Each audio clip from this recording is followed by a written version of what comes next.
Yuk, hormat. Selamat pagi, Pak. Ya, selamat pagi semua anak-anak, silakan dulu. Terima kasih, Pak. Bagaimana kabarnya hari ini? Baik. Ya, banyak alhamdulillah kita bersyukur kepada Tuhan. Hari ini kita masih diberi kesehatan untuk kembali mengikuti proses pembelajaran. Oke, sebelum kita lanjut proses pembelajaran kita pada pagi hari ini, Pak Guru meminta kepada salah satu peserta didik untuk memimpin kita berdoa. Silakan. Ya, kita yang lain semuanya sikap berdoa. Saya siapkan diri untuk berdoa. Bagi teman-temanku yang beragama Katolik, hingga saya mengangkat doa sesuai ajaran dan kepercayaan saya. Berdoa mulai. Ya, baik, terima kasih. Silakan kembali duduk.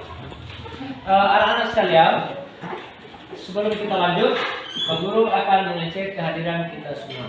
Alexander, Hadir, Pak. Asmawati Habibi, Muhammad Basri. Ya, baik, terima kasih hadir semua ya hari ini ya. Selanjutnya, Pak Guru mau mengajak kita sama-sama untuk memulai dengan satu permainan ya. Memulai dengan satu permainan. Jadi, ketika Pak Guru menyatakan tepuk pagi, maka tepuknya 3 kali. Tepuk siang, tepuk malam, tepuk pagi, tepuk pagi, tepuk siang, tepuk siang, tepuk malam. Siapa tuh? Siapa yang salah itu? Tepuk siang, tepuk siang, tepuk malam, tepuk pagi malam. Ya, ulang. Tepuk pagi malam. Ya, oke. Sudah konsentrasi ya. Ya, baik anak-anak sekalian. Hari ini kita akan melanjutkan proses pembelajaran kita ya. Sebagaimana yang sudah Pak Guru sampaikan di pertemuan sebelumnya, bahwa hari ini kita akan belajar materi tentang dinamika kependudukan Indonesia ya. Sebelum kita lanjut, Pak Guru ingin bertanya kepada kalian semua. Ada berapa anggota keluarga yang ada di rumah kalian masing-masing? Ada berapa? 5, 7. Oke. Rata-rata 4 sampai dengan 7 per satu rumah ya. Coba dibayangkan bagaimana kalau misalnya di dalam satu keluarga ya, di dalam satu rumah itu dihuni oleh 10 atau 11 orang. Kira-kira kehidupan di rumah itu kira-kira bagaimana? Ada yang bisa? Ya, silakan. Makanan kira-kira cepat habis. Makanan yang dibeli bisa cepat habis, boleh. Ada lagi? Ya. Kondisi rumah sempit. Kondisi rumah akan terasa sempit karena penghuninya banyak. Oke, boleh. Ada lagi? Ya. Urus anak sekolah juga susah. Mau urus anak untuk sekolah juga agak susah karena banyak penghuninya. Boleh. Ada lagi? Ya. Ekonomi kurang. Ekonomi kurang. Boleh. Karena penghuninya banyak. Ada lagi? Ya. Terjadi masalah di dalam keluarga. Terjadi masalah di dalam keluarga. Boleh. Ada lagi? Ya. Kehidupan yang tidak nyaman. Kehidupan keluarga menjadi tidak nyaman. Boleh. Ada lagi? Ya. Kepala keluarga berat memperhatikan anggota keluarga. Kepala keluarga berat memperhatikan anggota keluarganya. Bisa. Ya. Jadi itu jawaban-jawaban kalian ya. Jadi kalau misalnya di dalam satu rumah itu atau satu keluarga itu dihuni banyak orang, ya, maka dampak yang terjadi sebagaimana yang sudah kalian sebutkan tadi. Mau kasih makan beras cepat habis karenanya Allah Imran. Terus mau mau kasih anak sekolah juga sulit karena banyak anak misalnya di satu keluarga. Mau apa lagi tadi? Kehidupan ekonominya akan semakin lemah menurut Syarul Fatimah. Terus kondisi rumah akan terasa sempit karena penghuninya banyak. Ada lagi tadi siapa? Kepala keluarga juga kesulitan untuk memberi nafkah terhadap anggota keluarga. Ya. Itu dampak-dampak yang kalian rasakan di dalam kehidupan keluarga jika satu keluarga itu mempunyai banyak anggota atau banyak anggota menghuni satu rumah atau satu tempat tinggal. Sama halnya dengan Indonesia. Ya, sama halnya dengan Indonesia. Indonesia tercatat sebagai negara dengan jumlah penduduk terbanyak keempat di dunia setelah Cina, India, Amerika Serikat. Kita urutan keempat dengan jumlah penduduk yang begitu banyak. Tentu pemerintah juga akan mengalami hal yang sama sebagaimana yang sudah kalian sebutkan tadi. Kepala keluarga akan kesulitan, ya, atau agak sedikit kewalahan di dalam memberikan nafkah terhadap anggota keluarganya menurut Gapat tadi. Sama halnya seperti Indonesia. Ketika jumlah penduduk begitu banyak, maka pemerintah juga tentu akan kewalahan, ya, atau akan sulit di dalam memenuhi atau mengupaya untuk bagaimana mensejahterakan rakyatnya karena jumlahnya sangat banyak. Nah, dampaknya bagaimana itu nanti akan kita belajar lebih lanjut. Dampak bagaimana kondisi negara Indonesia yang penduduknya begitu banyak itu dampak terhadap kehidupan sosialnya bagaimana, kehidupan ekonominya bagaimana, pendidikannya bagaimana, itu nanti akan kita belajar lebih lanjut. Nah, itu yang hari ini kita belajar dengan materinya tentang dinamika penduduk Indonesia. Baik dari jumlahnya, baik dari kualitasnya, baik dari komposisinya, maupun yang lain-lain, ya. Itu yang nanti akan kita belajar. Ya, karena listrik kita hari ini padam lagi, ya. Kita punya listrik padam lagi. Memang beberapa hari terakhir ini listrik kita sering mengalami masalah, cenderung mengalami masalah. Apalagi kita di daerah pelosok seperti ini, ya. Jarak dari Malauling ke sini itu sekitar mau 40-an kilo. Jadi dengan jarak yang jauh ini tentu punya banyak rintangan. Jadi Pak Guru berharap bahwa tujuan pembelajaran kita hari ini, ya. Mohon maaf, Pak Guru ingin sampaikan sedikit bahwa hari ini kita masih belajar dengan menggunakan model pembelajaran yang sama pada pertemuan sebelumnya, ya. Jadi kita belajar, kita membedah LKPD, selanjutnya kita menyortir soal yang sudah disiapkan oleh Pak Guru. Jadi dengan menggunakan metode pembelajaran part sort, ya, atau menyortir soal, ya. Jadi mekanisme pembelajarannya sama seperti pertemuan sebelumnya. Dengan harapan bahwa setelah melakukan proses pembelajaran dengan menggunakan metode part sort ini, ya, kalian diharapkan mampu yang pertama menganalisis faktor-faktor yang mempengaruhi pertumbuhan penduduk, kemudian yang kedua menganalisis dampak yang diperoleh pada wilayah Indonesia sebagai akibat dari padatnya penduduk, ya, ya, oke. Ya, selanjutnya pada kesempatan ini Pak Guru ingin membentuk kalian ke dalam beberapa kelompok, ya, ke dalam beberapa kelompok. Nanti selanjutnya Pak Guru jelaskan sedikit kaitan dengan materi pembelajaran. Tapi karena lampu kita seperti tadi itu masih dalam keadaan padam, jadi Pak Guru berikan gambaran secara singkat kaitan dengan materi pembelajaran itu.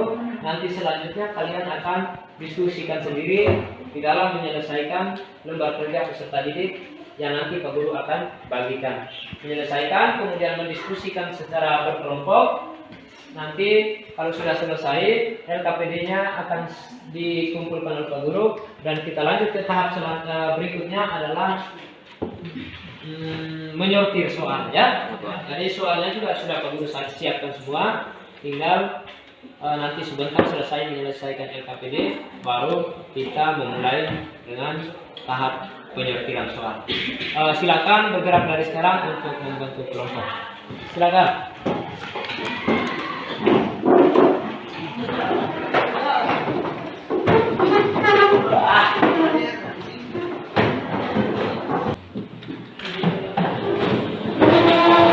Kelompok 3, kelompok 2, kelompok 1, ya. Sudah selesai untuk kelompoknya? Sudah. Oke. Jadi kita hari ini belajar materi tentang apa tadi? Ya. Dinamika kependudukan. Jadi kita akan belajar tentang bagaimana jumlah penduduk bangsa Indonesia, ya. Bagaimana komposisi penduduknya, bagaimana kualitas penduduknya, bagaimana pertumbuhan penduduknya. Itu yang nanti kita belajar di pertemuan hari ini, ya. Jadi dalam kaitan dengan jumlah penduduk itu sudah perlu sampaikan tadi bahwa Indonesia berada pada posisi urutan ke-4 setelah Cina, India, dan Amerika Serikat. Kemudian yang berikut, dalam kaitan dengan komposisi penduduk itu kita belajar bagaimana mengelompokkan penduduk, baik itu berdasarkan usia, jenis kelamin, maupun tingkat pendidikan. Bisa juga dari aspek agama, bisa juga dari aspek mata pencarian. Jadi penduduk suatu wilayah itu dikelompokkan berdasarkan beberapa aspek tadi itu, baik pendidikan, jenis kelamin, agama, usia, tingkat pendidikan, maupun yang lain-lain. Kemudian kaitan dengan jumlah pertumbuhan penduduk, itu nanti kita belajar tentang bagaimana pertumbuhan penduduk yang ada di Indonesia, ya. Kemudian faktor apa yang mempengaruhi kaitan dengan pertumbuhan penduduk, itu juga nanti akan kita belajar, ya. Oleh karena itu, pada kesempatan ini Pak Guru akan membagikan lembar kerja peserta didik untuk selanjutnya kalian selesaikan dan kalian diskusikan secara bersama, ya. Diskusikan secara bersama. Kemudian nanti selanjutnya akan kita memulai dengan tahap pembelajaran berikutnya. Ya, berikut Pak Guru akan membagikan.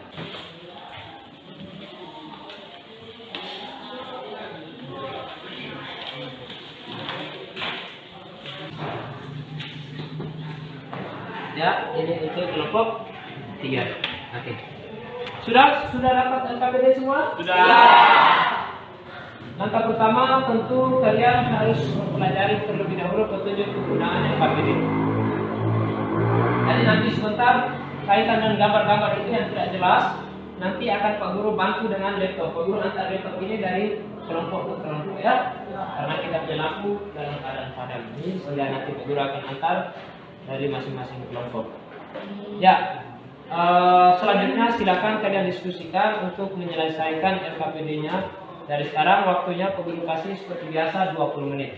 Silakan didiskusikan. Kira-kira ada perbedaan tidak dari kedua gambar ini? Ada, ya toh? Ya. Kehidupan di desa itu bagaimana, kehidupan di kota itu bagaimana? Ada perbedaan di situ. Ya. Ya, kalau kehidupan di desa suasananya bagaimana? Hijau, sejuk, terhindar dari polusi. Ya toh? ya. Silakan selanjutnya kalian bisa diskusikan di LKPD.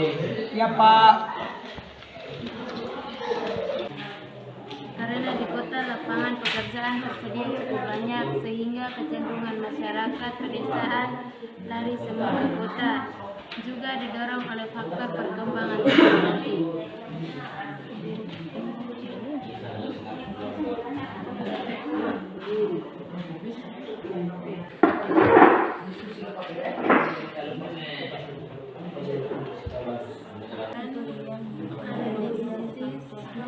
Pengaruh tidak beratnya tersebar penduduk Indonesia.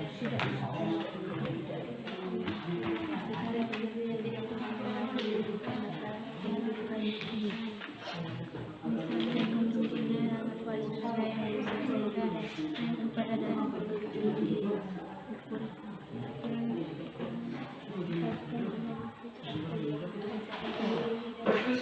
Bagaimana? Sudah selesai semua? Sudah. Kalau sudah, semua perhatikan. Kita lanjut ke tahap pembelajaran selanjutnya, ya, yaitu ya menyortir soal. Jadi sudah Pak Guru sampaikan tadi bahwa kita masih menggunakan metode pembelajaran yang sama pada pertemuan sebelumnya, ya. Jadi mekanisme penyortirannya tidak usah Pak Guru jelaskan lagi karena sudah kita lalui di tahap pembelajaran sebelumnya kemarin, ya. Jadi Pak Guru rasa kalian sudah bisa semua. Tinggal bagaimana Pak Guru membagikan kartu soal, ya, kartu soal yang sudah Pak Guru acak. Kemudian langkah selanjutnya kalian bergerak secara teratur dari kelompok 1, kelompok 2 dan kelompok 3, ya, untuk menemukan pasangan kartu yang tepat. Pak Guru akan membagikan kartu yang sudah Pak Guru acak.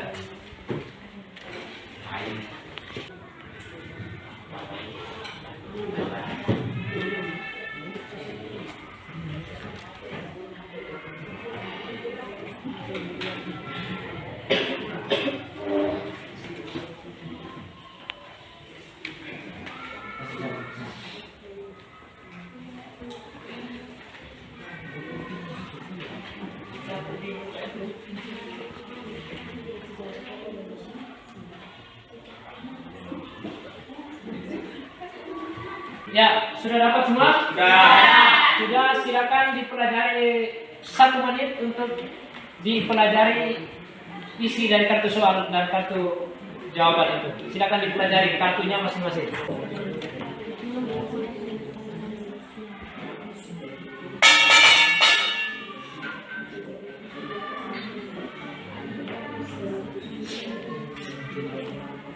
Bagaimana sudah? Oke. Kalau sudah, ya, selanjutnya bergerak dengan tertib, ya. Silakan bangun dan bergerak dengan tertib dan teratur untuk menemukan kartu-kartunya. Silakan. Perlu kasih kecepatan. Bergerak.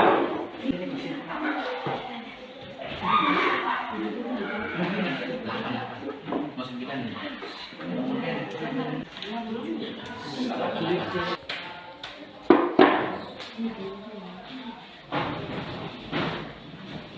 Sudah selesai semua? Sudah. Kalau sudah, seperti biasa, kelompok 1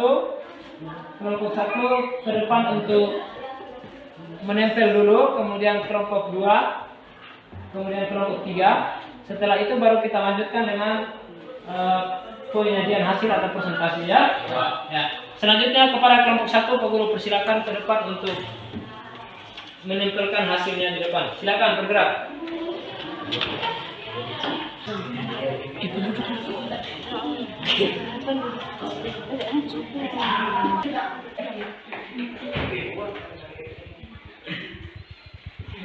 Ya, bagaimana kelompok 1 sudah? Sudah. Oke. Kelompok 1 kalau sudah selesai, sementara kembali ke posisi dulu, kita lanjutkan ke kelompok 2. Silakan kelompok 2.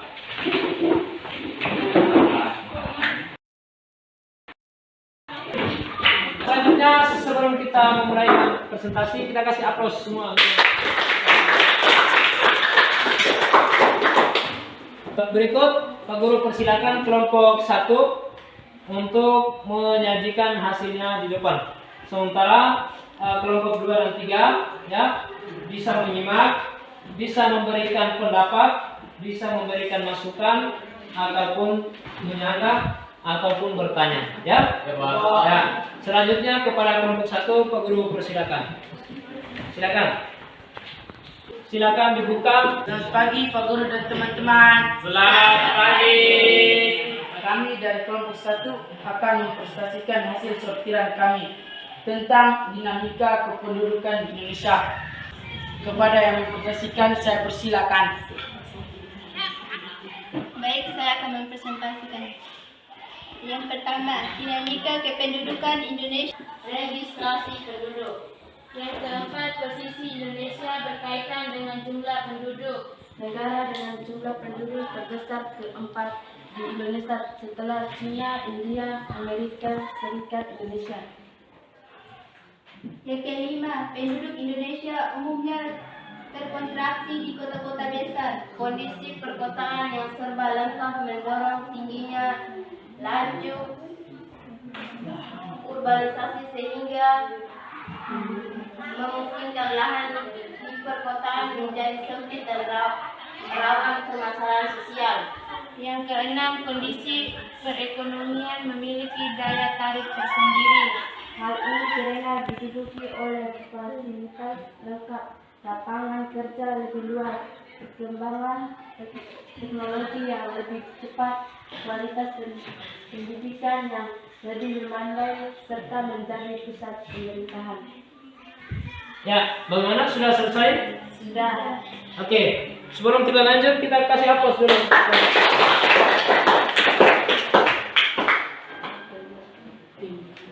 Sebelum ditutup, ya, ada pertanyaan untuk kelompok 1? Silakan, Pak Guru kasih kesempatan. Mohon maaf, kembali ke moderator. Dilanjutkan.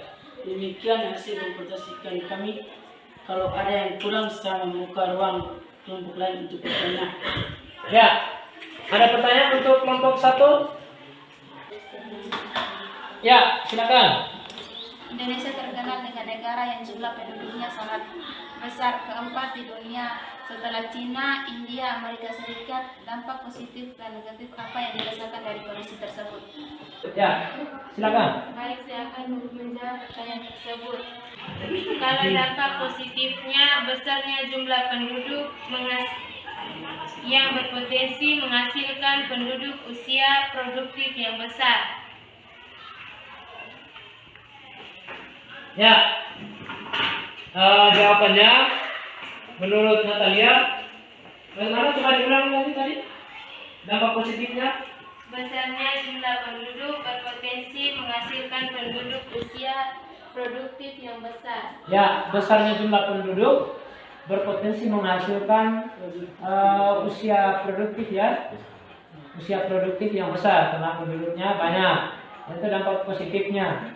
Ya, kemudian dengan dampak negatif, ya, tadi pertanyaan. Ya, kalau dampak negatifnya bagaimana? Kalau penduduk padat, analisa, ya. Saya akan menjawab.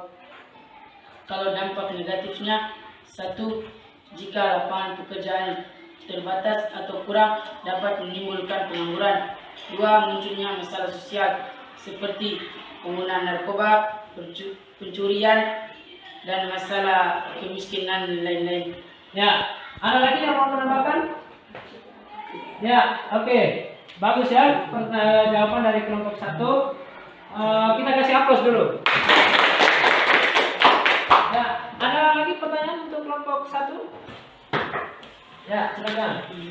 Salah satu faktor yang mempengaruhi pertumbuhan penduduk adalah migrasi atau perpindahan. Faktor apa yang mendorong terjadinya migrasi, misalnya dari desa ke kota? Baik, kami akan menjawab. Menurut kami, terjadi migrasi dari desa ke kota itu didorong oleh faktor yang pertama, kota lapangan pekerjaan tersedia cukup banyak sehingga kecenderungan masyarakat pedesaan migrasi ke kota. Yang kedua, didorong oleh faktor perkembangan teknologi. Yang ketiga, keinginan untuk memperbaiki kondisi ekonomi keluarga.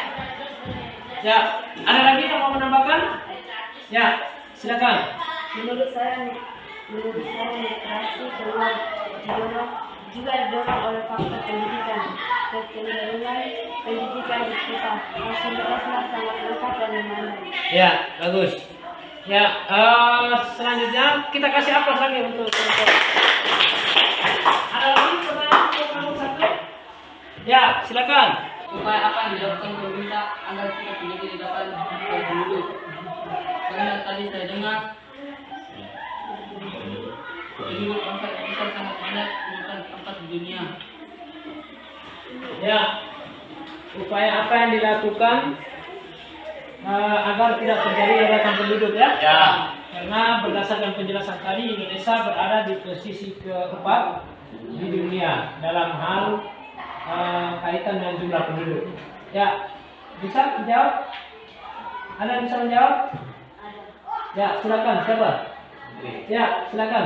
Menurut kami, upaya yang dilakukan agar tidak terjadi ledakan pendudukan adalah dengan cara yang pertama, adanya program keluarga berencana atau KB yang mengupayakan pembatasan jumlah anak. Ya, ada lagi yang mau menambahkan? Tidak ada. Ya, silakan. Perlu adanya kebijakan tentang undang-undang perkawinan yang membatasi usia nikah bagi wanita minimal usia 16 tahun dan laki-laki minimal usia 19 tahun. Iya, bagus. Ada lagi pertanyaan untuk kelompok 2? Ya, kelompok 2 ini banyak pertanyaan. Ya, silakan. Ya. Pulau besar seperti Jawa, Sumatera, Kalimantan biasanya penduduk yang padat. Dampak apa yang dirasakan akibat penduduk yang padat? Ya. Terus Pada wilayah tersebut dan solusi apa yang kita lakukan agar terjadi pemerataan? ya. Jadi pertanyaannya dampak yang dirasakan dari wilayah-wilayah yang padat penduduknya seperti Pulau Jawa, Sumatera, dan Kalimantan ya. Kira-kira dampak apa yang dirasakan dari wilayah yang padat penduduknya itu, kemudian solusinya apa?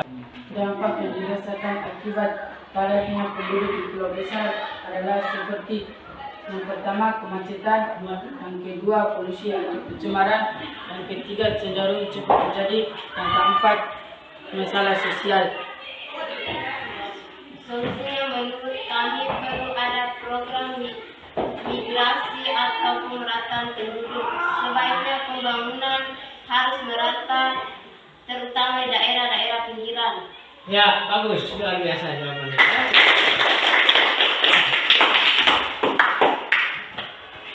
Jadi jawabannya juga cukup bagus.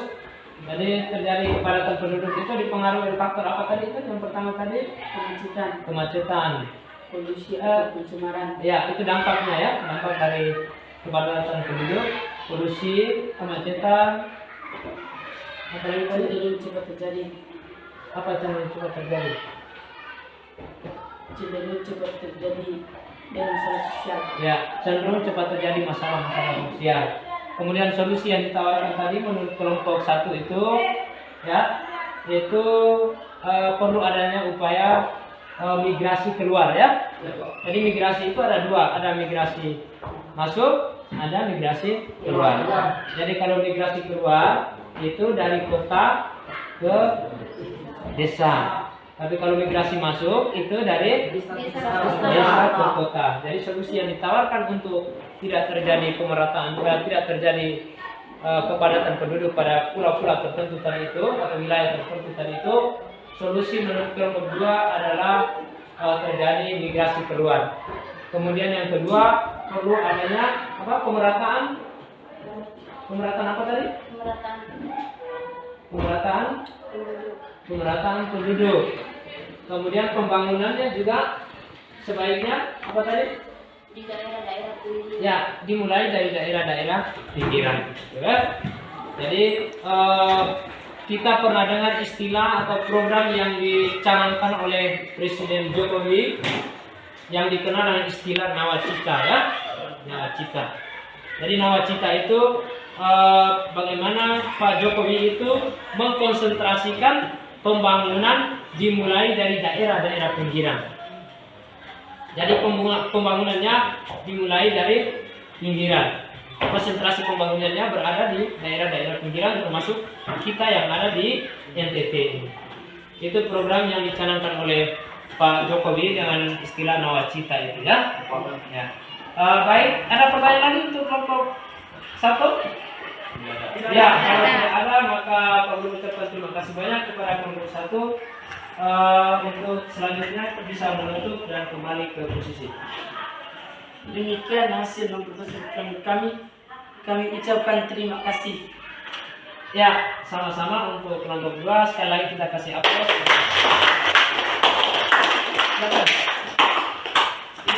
Perlu ucapkan terima kasih banyak kepada kelompok 1, 2, dan 3 yang sudah menyajikan hasilnya di depan. Sebagai kesimpulan, ya,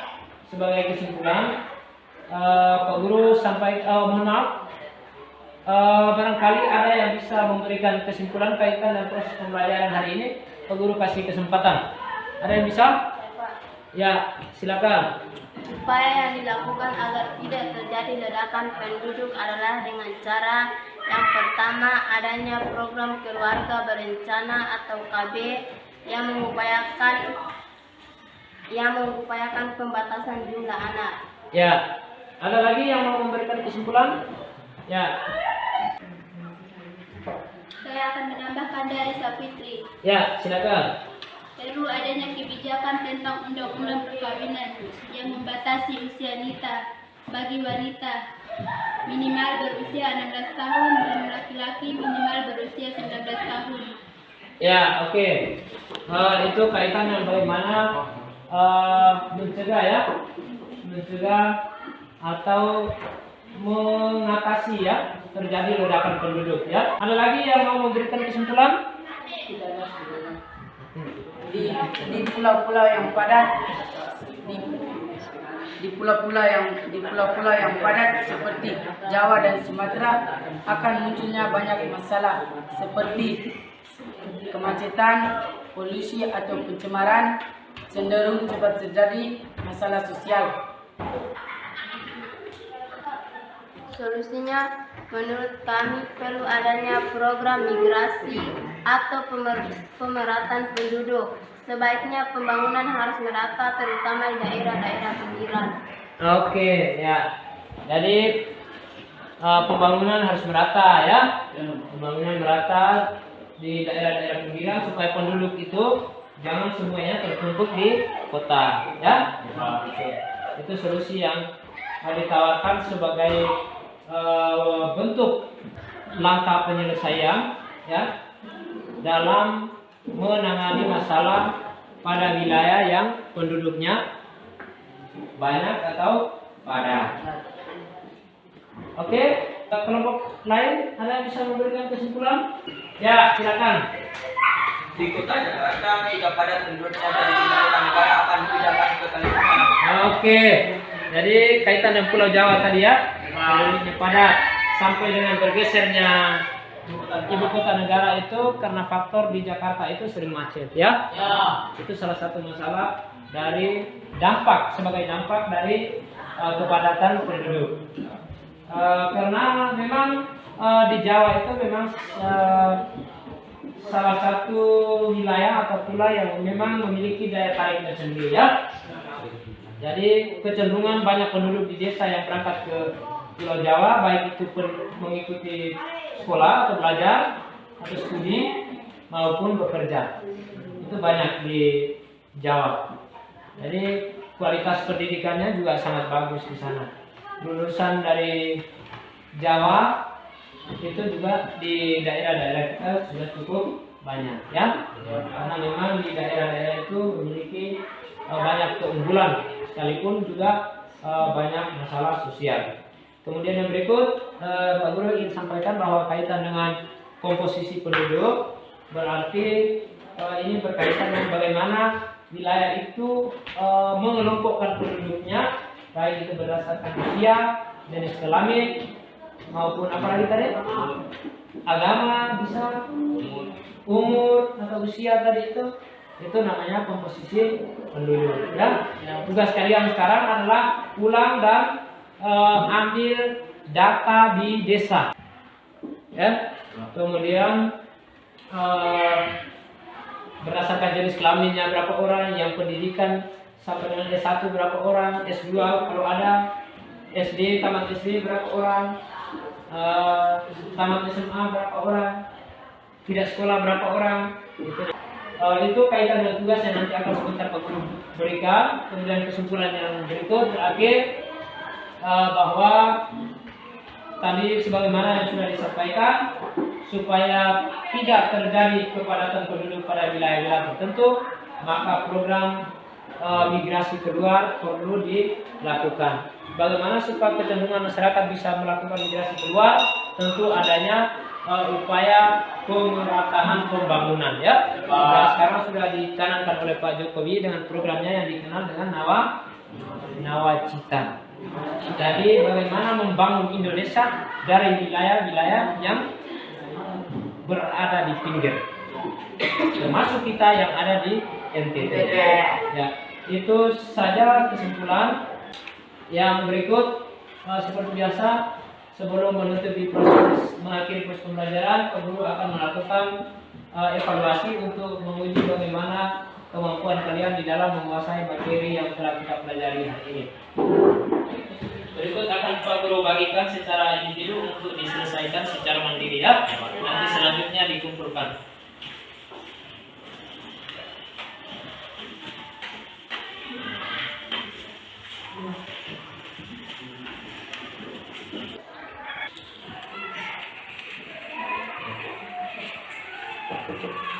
Ya, bagaimana? Sudah selesai? Sudah. Ya, kalau sudah silakan kumpul di depan. Selanjutnya kembali ke posisi. Maaf, berikut Pak Guru ingin mengetahui kira-kira bagaimana proses pembelajaran kita hari ini? Oke, karena menyenangkan, Pak Guru ucapkan terima kasih banyak kepada kita semua yang sudah berpartisipasi pada pertemuan kita di pagi hari ini. Lebih dan kurangnya mohon maaf, semoga bermanfaat. Berikut Pak Guru ingin sampaikan bahwa pertemuan selanjutnya kita akan belajar tentang kualitas penduduk ya. Jadi bagaimana dengan jumlah penduduk yang padat seperti itu, kira-kira kualitas penduduknya bagaimana ya, seperti Indonesia, kira-kira kualitas penduduknya dari aspek pendidikan, dari aspek ekonomi itu bagaimana, dan aspek kesehatan itu bagaimana, itu nanti akan kita belajar di pertemuan berikutnya dengan menggunakan model pembelajaran problem based learning ya, atau PBL, pembelajaran berbasis masalah ya. Itu nanti kita belajar di pertemuan berikutnya. Terakhir, mengakhiri proses pembelajaran hari ini, Pak Guru meminta salah satu siswa untuk berdoa. Banyak kesiapan ini untuk berdoa. Teman-teman beberapa kali ini kelas saya berdoa ini berdoa kepada saya. Berdoa mulai Bismillahirrahmanirrahim. Ya, terima kasih. Sekali lagi Pak Guru ucapkan mohon maaf yang sebesar-besarnya apabila dalam proses pembelajaran ada tingkah laku dan tutur kata yang tidak berkenan ya. Mengakhiri yang terakhir, mungkin ketua kelas bisa siap dan kita bisa istirahat. Siap, Selamat pagi menjelang siang, silakan istirahat. Terima kasih.